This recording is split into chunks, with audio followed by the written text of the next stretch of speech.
अस्सलाम वालेकुम। प्रोग्राम में आपको खुशामदीद। महाज का आज खुसूसी प्रोग्राम खास तौर पर पनामा केस के फैसले के बाद और दीगर मुल्की मामलात पर गुफ्तगू करेंगे।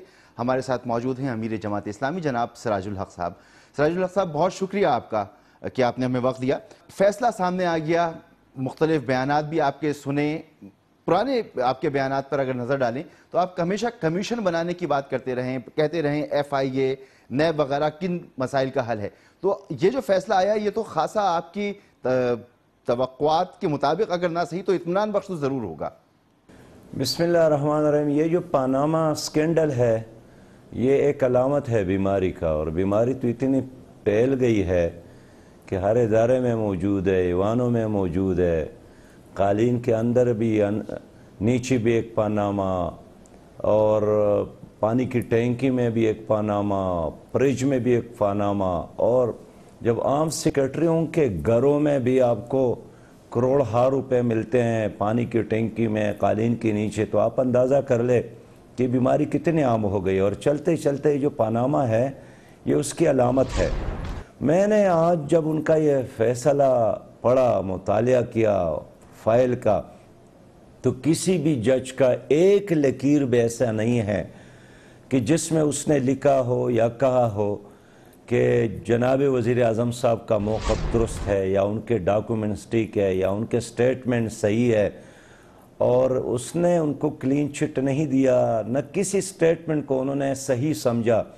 और ऐसे में दो जजेस ने तो कहा कि ये तो अब ना अहल भी है, 62-63 पर अब ये पूरी नहीं उतरते, उन्होंने गलत बयानी से काम लिया।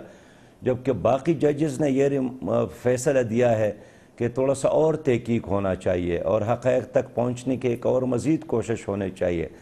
तो अब तक जजेस तो मुतमईन हैं आप इससे?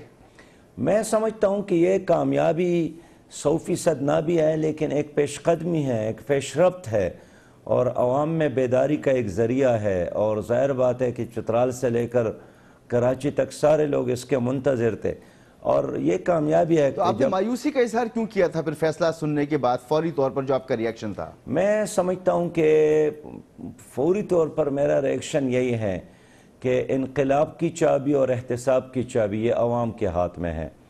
अगर अवाम ही ऐसे लोगों को ईवानों में बेचते हैं, अवाम ही सांपों के मुंह में दूध डालकर अजदहे बनाते हैं, अवाम ही उनको इख्तियारात देते हैं, तो फिर एक अदालत से तकाजा करना कि वो तमाम अजदहों के दांत निकाल दे, तो ये ख्वाहिश है। इसलिए जो सुप्रीम कोर्ट का दायरे कार है वो तो उन डॉक्यूमेंट्स पे हैं जो उनके सामने, या उन बयानात पे हैं जो हमारे वकला ने पेश किए हैं।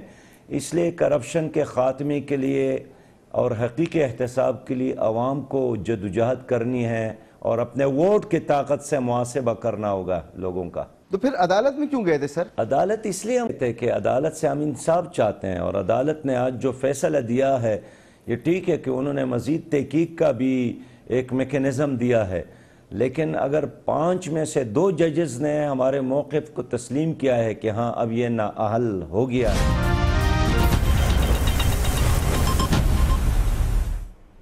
दादू में पाकिस्तान